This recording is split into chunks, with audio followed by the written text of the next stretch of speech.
అందరికీ నమస్కారం. వేదిక మీద ఉన్న పార్టీ నాయకులందరికీ కూడా పేరు పేరు నమస్కారం తెలియజేస్తా ఉన్నాం. ఈ రాష్ట్ర ప్రభుత్వానికి, ముఖ్యమంత్రికి, మంత్రులకు అందరికీ కూడా హరీష్ రావు గారు, కేటీఆర్ గారు, మా ఆర్ఎస్ ప్రవీణ్ అన్న కూడా మీ అవినీతి అంతా బయట పెడుతుండు. ఈ రాష్ట్రంలో నాకు తెలిసి 18 శాఖలలో అవినీతి బయట పెట్టిండ్రు. అవినీతి బయట పెడుతున్నందుకు మా కేటీఆర్ గారి పైన, మా హరీష్ రావు గారి పైన, మీ గురుకులాల్లో 2000 కోట్ల కుంభకోణం జరిగిందన్న మా ప్రవీణ్ అన్న మీద మీరు రకరకాల ఆరోపణలు చేస్తుండ్రు. ఎందుకు? మీ బండారం బయట పెడుతున్నందుకే, వేరే ఏం లేదు. నిజంగా ఈ ప్రభుత్వానికి మీకు చిత్తశుద్ధి ఉంటే వాళ్ళు అడిగిన వాటి మీద సమాధానం చెప్పలేకపోయింది. ఇప్పటి వరకు కూడా అడిగిన ప్రశ్నలకు సమాధానం లేక మీరు కొత్త ఎజెండాని వేసుకున్నారు. రేవంత్ పాలనలో ఎట్లుందంటే, రేవంత్ రెడ్డి పాలనలో గ్లామర్ లేదు, ఆయన మాట్లాడే భాషలో గ్రామర్ లేదు. అందుకనే వాళ్ళు ఏం చేసిరంటే భూతాలను నమ్ముకొని ఒక ఏజెండా పెట్టుకొని మా మీద ఒక విష ప్రచారం చేస్తున్నారు. మా నాయకత్వం మీద క్యారెక్టర్ అసైడ్ చేస్తూ ఉన్నారు. మేము దీన్ని తీవ్రంగా ఖండిస్తూ ఉన్నాం. ఒకసారేమో హరీష్ రావు గారు ఎత్తు గురించి మాట్లాడిండు, మా కేటీఆర్ గారి గురించి కూడా మాట్లాడిండు. ఒకసారేమో పార్టీ మారుతుండని మాట్లాడిండు. ఇలా ఏం లేక ఇప్పుడు కొత్తగా ఏం ఎత్తుకున్నారంటే క్షుద్ర పూజలు చేస్తుండని మాట్లాడుతూ ఉన్నారు. నేను ఏమడుతున్నా, క్షుద్ర పూజలకు తేడా తెలివని శూద్రుడు ఓ దయాకర, నువ్వెట్లా శూద్రుడివిరా అంటున్నా నేను. నువ్వేం మనిషివి అసలు? ఉద్యమంలో, తెలంగాణ ఉద్యమంలో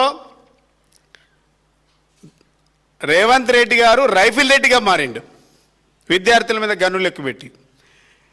అధికారంలోకి వచ్చినాక మారుతాడేమంటే పాలనలో రూమర్స్ రెడ్డిగా మారిండు. ఏం లేదు, చేసింది ఏమి లేదు, చెప్పుకోవడానికి ఏం లేదు, చేయడానికి చేత కాదు. అందుకనే ఇప్పుడు చేతబడైన ఒక నినాదం ఎత్తుకొని రూమర్స్ క్రియేట్ చేస్తూ ఉన్నారు. కాంగ్రెస్ ప్రభుత్వము మొత్తం, కాంగ్రెస్ పార్టీ భూతాలు ఏజెండా పెట్టుకొని, ఏజెండా తయారు చేసుకొని ఇలా మీరు ఒక విష ప్రచారం చేస్తున్నారు. కాంగ్రెస్ పార్టీకి, ప్రభుత్వంలో ఉన్నటువంటి పెద్దలకు నిజంగా మీ మైండ్ దొబ్బింది. అధికారంలో ఉన్నోడు ఎవ్వడు కూడా బాధ్యతాయుతంగా మాట్లాడాలి. అసలు మూఢనమ్మకాలను పెంచి పోషిస్తుండ్రంటే డెఫినెట్గా మీలాంటి వాళ్ళ మీద పనిష్మెంట్ ఇవ్వాలి. ఒక ప్రభుత్వంలో ఉన్నోడు ఒకవైపు ఏమో మూఢనమ్మకాల మీద కొన్ని సంఘాలు పనిచేస్తున్నాయి, వాటిని నిర్మూలించడానికి. మీరేం చేస్తున్నారు? అధికారంలో ఉండి, బాధ్యతాయుతమైనటువంటి పదవిలో ఉండి మీరు భూతాల గురించి, మీరు పూజలను గురించి, హిందూ ధర్మశాస్త్రాన్ని అవమానపరిచే విధంగా, కించపరిచే విధంగా మాట్లాడుతూ ఉన్నారు. అసలు మేము మనుషులను ఎట్లా ట్రీట్ చేయాలి? అంటే మీరు హరీష్ రావు గారి గురించి, కేటీఆర్ గారి గురించి మీ కుంభకోణాలన్నీ బయట పెడితే మీరు ప్రజల లోపల లోతుకు మీ మీద వ్యతిరేకత కూరుకుపోయింది. వాటిని బయటపడడానికి మీరు రకరకాల ప్రయత్నాలు చేస్తూ మా ఆత్మస్థైర్యాన్ని, మా నాయకుల ఆత్మస్థైర్యాన్ని దెబ్బతీయడానికి అనేక కుట్రలు చేస్తున్నారు. బిడ్డ, మేము ఏమంటున్నాం? మీ కుట్రలకు, మీ కుతంత్రాలకు మేము భయపడం. మీరు మా ఆత్మస్థైర్యాన్ని మమ్మల్ని వ్యక్తిగతంగా దూషించి మా క్యారెక్టర్ అసైడ్ చేస్తే మేమేమో తక్కువైతాం అనుకుంటుండ్రు. ఇది ప్రజలకు తెలుసు. హరీష్ రావు గారేమో హార్డ్ వర్క్ నమ్ముకున్నాడు, ప్రజలను నమ్ముకున్నాడు, శ్రమను నమ్ముకున్నాడు. రేవంత్ రెడ్డి గారేమో షార్ట్ కట్ నమ్ముకున్నాడు. ఎట్లా గోతులు కొయ్యాలి, ఎట్లా వాతలు పెట్టాలి, ఎట్లా నిందలు వేయాలి, ఎవరికి బురద రుద్దాలి, ఎవరికి బురద వేయాలి, ఇది మాకు తెలియదు, మా నాయకులకు తెలియదు. మేము స్ట్రీట్ ఫైట్ చేస్తున్నాం. మేము చిల్లర ఫైట్ చేయట్లేదు కాంగ్రెస్ వాళ్ళు లెక్క. చిల్లరగాళ్ళు ఇలా మీరు మాట్లాడే బూతులన్నీ చిల్లరగాళ్ళు మాట్లాడేటువంటి మాట్లాడు అందరు వింటుండ్రు, రాష్ట్రంలో అందరూ కూడా వింటుండ్రు. మాకు దేవుళ్ళన్నా భక్తి అన్నా పూజలన్నా నమ్మకం ఉంది, విశ్వాసం ఉంది. కానీ మీరు ఏం చేస్తుండ్రు? ఇలా ప్రజలను కించపరిచే విధంగా, దేవుళ్ళని కించపరిచే విధంగా ఇలా మీరు మాట్లాడుతున్నటువంటి మాటలు ప్రజలు వింటూ ఉన్నారు. మేము అడుగుతున్నాం ఈ వేదిక నుంచి, ముఖ్యమంత్రి ఏమో ముఠా నాయకుడిగా, మంత్రులేమో దండుపల్లెం బ్యాచులుగా, ఈ పార్టీలో ఉన్నటువంటి నాయకులంతా వసూలు రాజాలు.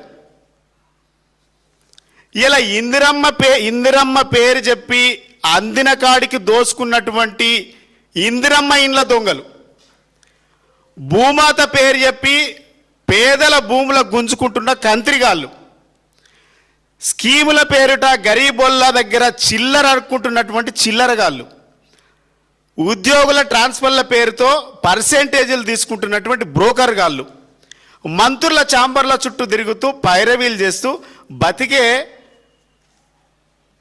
బ్రోకర్ గాళ్ళు ఇలా మా గురించి మాట్లాడుతున్నారు. మీ బతుకుదేలేదా? అలంపూర్లో చిన్న స్థాయి నుంచి చిన్న వాళ్ళ స్థాయి దగ్గర నుంచి డబ్బులు బెదిరించి అడుక్కుంటూ కాంట్రాక్టర్ల దగ్గర బెదిరించుట్టు సంస్కృతి మీది. మీరు ఆర్ఎస్ ప్రవీణ్ గారి గురించి మాట్లాడుతుంది. నేనేమంటున్నా, సంపత్ నువ్వు కూడా యూనివర్సిటీలో చదివిను, సంస్కారంతో మాట్లాడు. ఈ కాంగ్రెస్ పార్టీలో నాకు తెలిసి ఎవరికి సంస్కారమే లేదు, బూతులు తప్ప వేరే మాటలే లేవు, ఎవరికి సంస్కారం లేదు ఒక్కడికి. ఎందుకు మీ బతికెందుకు? మీదో బతుక? సంస్కారం లేని మీ బతుకు ఒక బతికేనా అంటున్నా నేను. నాకు తెలిసి శ్రీశ్రీ అంటుండేనేమో, మీది ఒక బతికేనా సందులలో పందుల వల్ల, కుక్కల వల్ల, నక్కల వల్ల. ఇది కాంగ్రెస్ వాళ్ళకు వర్తిస్తుంది. ఏం భాష అది? మాకు మాట్లాడరాదా? అరే అవులే, అరే వెదవా, అరే యూజ్లెస్ ఫెలో, అరే బేకూఫ్, దయాకరు, ఇట్లాంటి వాళ్ళందరూ నేను అనలేనా? పెద్ద పెద్ద చదువులు చదవంగానే కాదు, అమెరికా పోయినా కూడా మీ బుద్ధి మారలే. మీరు హైదరాబాద్లో ఉన్న ఇదే, అమెరికా పోయినా కూడా మీ బుద్ధి గంతే. కుక్క తోకకు రాయి కడితే చక్కగా అంటే మీ బుద్ధి ఏడున్నా గంతే. దేశాలు దాటితేంది, మీరు పర్వతాలు దాటితేంది, మీరు సముద్రాలు దాటితేంది, మీ బుద్ధి గంతే. మీ బుద్ధి సంకుచిత బుద్ధి మీది, సంస్కారం లేనటువంటి బుద్ధి మీది. మీరు మా గురించి మాట్లాడతారు. నేనేమంటున్నా, కాంగ్రెస్ పార్టీలో మాట్లాడుతున్నటువంటి ఎస్సీ నాయకులు చేవెళ్ళ డిక్లరేషన్ చెప్పి 3 ఏళ్ళు అయింది రబాయ్. ఈ డిక్లరేషన్ ఎందుకు అమలవుతలేదు ఒక్క నా కొడుకు అడిగిండా? విద్యాజ్యోతుల పథకం ఎందుకు అమలవుతలేదని ఒకడు అడుగుతున్నాడా? గురుకుల విద్యాలయాల్లో 2000 కోట్ల కుంభకోణం జరిగింది, బంకర్ బెడ్లలో కుంభకోణం జరిగింది, గురుకులాల్లో కుంభకోణం జరిగింది. ఒక్క నా కొడుకు, ఒక్క ఎమ్మెల్యే ఒక్కడన్నా మాట్లాడిండా? పెద్ద పెద్ద మాటలు మాట్లాడుతుండ్రు. ఇలా నీ ప్రభుత్వాన్ని కాపాడడానికి దాసోహమై, ఎంగిలి మెతుకుల కోసం దాసోహమై సాగిల పడుతూ ఇలా మా మీద నిందలేస్తున్నారు. మీరు ఎట్లాగో మాట్లాడరు, మీరు పదవుల కోసం పెదవులు మూసు. కాంగ్రెస్ పార్టీ నినాదమే ఆనాడు కేసీఆర్ గారు చెప్పిండ్రు.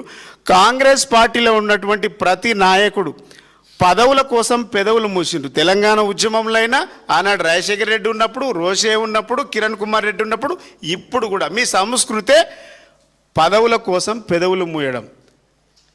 ఎస్సీ నియోజకవర్గాలలో మిమ్మల్ని గెలిపించిండ్రు. ఒక్కడన్నా ఎస్సీ డెవలప్మెంట్ ఫండ్ వస్తుందని మాట్లాడినరా? ఒక్క నాయకుడు. ఇక మమ్మల్ని తిట్టమంటే బట్టలు చదువుకొని ఇస్త్రీ వేసుకొని ఆనాడు ఇస్త్రీ వేయించుకొని వచ్చి తిడుతుండ్రు. మిమ్మల్ని తిట్టినా కుక్కని తిట్టినా పెద్ద తేడేం లేదు, పెద్ద నష్టమే లేదు. ఎందుకు మా నోరు ఖరాబ్ అవుతుంది. దళిత బంధు ఇస్తామని చెప్పిండ్రు. అంబేద్కర్ యోజన కింద 12 లక్షలు ఇస్తామన్నాడు. ఒక్క ఎమ్మెల్యే దళిత బంధుకి ఎందుకు ఇస్తలేవా రేవంత్ రెడ్డి అని ఒక్క ఎమ్మెల్యే మాట్లాడిండా? ఒక మంత్రి మాట్లాడిండా? 10 పాస్ అయితే 10,000, 12 పాస్ అయితే 15,000, డిగ్రీ పాస్ అయితే 25,000, పీజీ పాస్ అయితే 1,00,000, పిహెచ్డి పాస్ అయితే 5 లక్షలు. ఒక్కడన్నా ఇప్పటి వరకు ఎందుకు ఇవ్వలేదని అడిగినరా? మీ నెత్తురు ఎందుకు చచ్చిపోయింది అడుగుతున్నాను నేను. ఈ ప్రశ్నించే దగ్గర మీ నెత్తురు ఎందుకు చచ్చిపోయింది, ఎందుకు చావబడ్డది, ఎందుకు చౌటలైనరు అంటున్నాను నేను. గురుకుల విద్యాలయాల్లో విషాహారం పెడితే 1000కి పైగా బిడ్డలు ఆసుపత్రి పాలైనరు. ఒక్కడన్నా చూడడానికి వచ్చిండ్రా మీరు? ఒక్కరన్నా ప్రశ్నించిండ్రా? మా పేద బిడ్డలు చదువుకోవడానికి పుస్తకాలు ఇవ్వట్లేదు, నాణ్యమైన తిండి పెట్టట్లేదు, ముఖ్యమంత్రి గారు నీవే శాఖ ఉంది, మా బిడ్డలకు మంచి అన్నం పెట్టు, మా బిడ్డలను హాస్పిటల్ చూపించు అని అడిగే దమ్ము మీకు లేదా? మీ నెత్తురు బానిసత్వానికి అలవాటు పడ్డది అంటున్నా నేను. మమ్మల్ని నిందించడం కాదు. మీ శరీరం బానిసత్వానికి దాసోహమైంది. మమ్మల్ని నిందిస్తే ఏం లాభం? 150 మంది బిడ్డలు చనిపోయినరు. ఒక్కరోజు రివ్యూ జరగలే. మీ నెత్తురు ఎందుకు మరుగుతలేదు? మీ నెత్తురు అమ్ముడు పోయింది. గివి కదా నువ్వు మాట్లాడాల్సింది. గురుకుల టెండర్లలో ఎవడెవడో టెండర్లు ఇచ్చిడు, ఎవరెవరికో ఇచ్చిరు. గురుకుల టెండర్లలో ఒక్క ఎస్సీ కాంట్రాక్టర్కి ఇవ్వలేదని అడిగే దమ్ము ఉందా మీకు? నేను అప్పుడు ఎస్సీ కమిషన్ చైర్మన్గా ఉన్నప్పుడు జీవో నంబర్ 56 కింద వితౌట్ ఈఎండి కింద ₹1,00,00,000 వరకు ఇచ్చే కాంట్రాక్ట్లు తెచ్చినాం. ఒక్కడికన్నా ఇప్పుడు కాంట్రాక్ట్ ఇచ్చిండ్రా మీరు? ఎందుకు అడుగుతలేరు? హాస్పిటళ్ళల్లో కూడా మేము 16% రిజర్వేషన్ తీసుకొచ్చి కాంట్రాక్టులు ఇచ్చినాం. ఇవాళ ఒక్క రోజన్నా ఇచ్చిండ్రా? మాట్లాడుతుండ్రా? దాని మిగిలిన శాఖలకు ఎందుకు దాన్ని విస్తీర్ణం చేస్తలేరని అడుగుతుండ్రా ఒక్కడైనా? లెదర్ ఇండస్ట్రీ సంస్థలో టెండర్ పడింది. మా ఎస్సీ మాదిగా ఉపకులాలకు, మాల ఉపకులాలకు ఎందుకు టెండర్ ఇయ్యలేని అడిగే దమ్ము మీకుందా? మీ దమ్ము లేదు, తెలిసిపోయింది. మీ దమ్ము ఏడ చూపించాలే? వెనకటికి సామెత ఉంటుంది, మా అమ్మ చెప్తుండే, దమ్ము లేనోడు దుమ్ములో కొట్లాడతాడట. మీరు ఉత్తగానే మాటలతో కొట్లాడుతుండ్రు. మీరు కొట్లాడాల్సింది ముఖ్యమంత్రితో, మీరు మాట్లాడాల్సింది ముఖ్యమంత్రి పైన. ఆర్ఎస్ ప్రవీణ్ కుమార్ అనేటువంటి వ్యక్తి 7 సంవత్సరాల సర్వీస్ ఉంటే కూడా వాలంటరీ రిటైర్మెంట్ తీసుకొని ఈ వర్గాల కోసం, తెలంగాణ జాతి కోసం పనిచేయడానికి వచ్చిండు. ఒకవేళ ఆర్ఎస్ ప్రవీణ్ కుమార్ అనేటువంటి వ్యక్తే టిష్యూ పేపర్ లాంటి వాడైతే నీ ముఖ్యమంత్రి రమ్మని చెప్పిండు. నీ ముఖ్యమంత్రి కాంగ్రెస్కి వస్తే అధికార పగ్గాలు అప్పచెప్తా అని చెప్పిండు. ఒకవేళ అసమర్థుడైతే ఆయనకెందుకు ఆఫర్ ఇస్తాడు? అయినా మీలాగా అమ్ముడు పోయే రకం కాదు. అమ్ముడు పోయేటోళ్ళు, అక్కరకు రాని వాళ్ళంతా కాంగ్రెస్ పార్టీలు ఉన్నారు. ఇలా ఆర్ఎస్ ప్రవీణ్ కుమారు నిబద్ధతతో పనిచేసిండు కాబట్టి ఇలా మీరు ఇళ్ళకి రండి అని చెప్పిండు. ఆయన పోలే. ఇలా మీరు కాంట్రాక్టర్ల దగ్గర డబ్బులు తీసుకున్నటోడు, రిటైర్మెంట్ ఏంది ట్రాన్స్ఫర్ల దగ్గర, ఉద్యోగుల దగ్గర పైరవీలు చేసి పైసలు అడుక్కునేటోడు కూడా ఇలా మా గురించి మాట్లాడుతున్నాడు. ఇలా మేము ఎమ్మెల్యేలకు మాట్లాడుతూ ఉన్నాం. ఏసీపీ దాడులలో రోజుకు ఒక ఎస్సీ అధికారైన యావరేజ్గా వారానికి 2 అధికారులు, ఎస్సీ అధికారులు, ఎస్టీ అధికారులు, వారంలో ఒక 2 వ్యక్తులు ఏసీబీ దాడులలో పట్టుబడుతున్నారు. ఒక్కరోజైనా ఈ ఏసీబీ దాడుల్లో పట్టుబడుతున్నటువంటి అధికారులకు అండగా నిలబడి ఇది నిజమా అబద్ధమా? మిగిలిన కులాల వ్యక్తులేమో, భీమరెడ్డి లాంటి వ్యక్తులకేమో బయట ఉండి ఇలా వాళ్ళ చుట్టూ దింపుకుంటూ ఉన్నారు కొటారి. ఒక ఎస్టీలో ఉన్నటువంటి బీసీల ఏసీబీ దాడుల్లో పట్టుబడినటువంటి అధికారులకేమో జైలు పాలు చేస్తున్నారు. ఒక్కరోజన్న మాట్లాడినరా మీ కాంగ్రెస్ పార్టీ నాయకులు? మీరు మాట్లాడరు. అందులో మీరు మాట్లాడాల్సింది,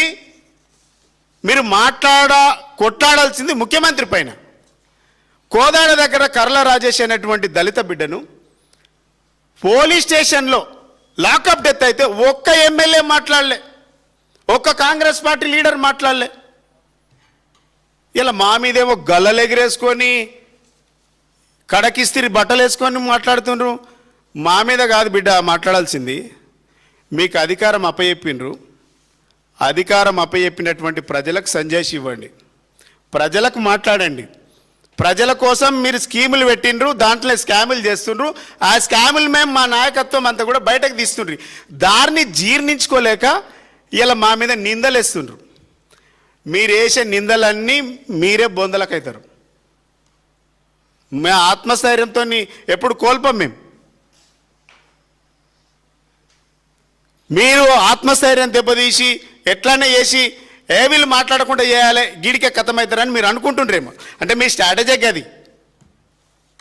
ముఖ్యమంత్రి గారు స్టార్ట్, ఎందుకంటే ఏం పని చేయరు, మళ్ళీ రాసిస్తా 30 నెలల్లో మీరేం పని చేయలే, ఇంకా 20 నెలల్లో కూడా మీరేం పని చేయరు, ఇంకా 2 సంవత్సరాలలో కూడా మీరు ఏం పని చేయరు. గివ్వే చెప్పిన అబద్ధాలే చెప్పి, అబద్ధాలనే మళ్ళీ మళ్ళీ చెప్పిన అబద్ధమే మళ్ళీ మళ్ళీ చెప్పుకుంటా ఈ 2 సంవత్సరాలు ఎలా తీస్తారు తప్ప మీతోని తెలంగాణ ప్రజానికి ఏం లాభం లేదు. ఒక పక్క ఆంధ్ర ముఖ్యమంత్రి నీళ్ళని దోసుకుపోతుండు, నీ ప్రాజెక్టులను రద్దు చేయమని చెప్తుండు. మీకు దమ్ముంటే, మీలో తెలంగాణ రక్తం పౌరుషం మీలో ఉంటే ముఖ్యమంత్రి మీద తిరగబడండి. మన నీళ్ళని దోసుకుపోతుండ్రు. 60 సంవత్సరాల తెలంగాణ కొట్లాట నీళ్ళ కోసం, నిధుల కోసం, ఉద్యోగాల కోసం జరిగింది. వాటి గురించి మాట్లాడండి. పేద బిడ్డలకు చక్కగా అన్నం పెడతలేరు. ఇప్పటి వరకు పుస్తకాలు లేవు, నోట్బుక్లు లేవు, ప్లేట్లు లేవు, రగ్గులు లేవు, షూలు లేవు. వాళ్ళకు వైఫై కనెక్షన్ కూడా సదుపాయం లేదు. వాటి గురించి మాట్లాడండి. గురుకులాలలో చదువుకున్నటువంటి బిడ్డల సదుపాయాల గురించి మాట్లాడండి. దళిత బంధు ఏమైందని మాట్లాడండి. స్కాలర్షిప్లు ఎందుకు ఆగిపోయినాయని మాట్లాడండి. ఫీజు రియంబర్స్మెంట్ ఎందుకు ఇస్తలేరని మాట్లాడండి. చాలా బాగుంటుంది. మీరు ఇంకా ఈ భూతాల గురించి మాట్లాడితే బిడ్డ సమాధానం వేరేలా ఉంటుంది. ఇది షాంపిల్. మేము కూడా తెలంగాణలో పుట్టినాం. ఎవడికి ఎట్లా సమాధానం చెప్పాలో తెలుసు. మీరంతా సోకాల్ లీడర్. ఎవడికి మీరు మాట్లాడే వాళ్ళంతా ఎవడు తెలంగాణ ఉద్యమంలో లేరు. సాటుకు వచ్చి కాళ్ళేళ్ళ పడి ఇలా మీరు పదవులు తెచ్చుకున్న వాళ్ళు, ఆ పదవులు కాపాడుకోవడానికి వాళ్ళ బూట్లు నాక్కుంటా ఇష్టం వచ్చినటువంటి భాష మాట్లాడుతూ ఉన్నారు. మీ భాషకు మీ తిరగనే సమాధానం చెప్పే సత్తా మా దగ్గర ఉంది.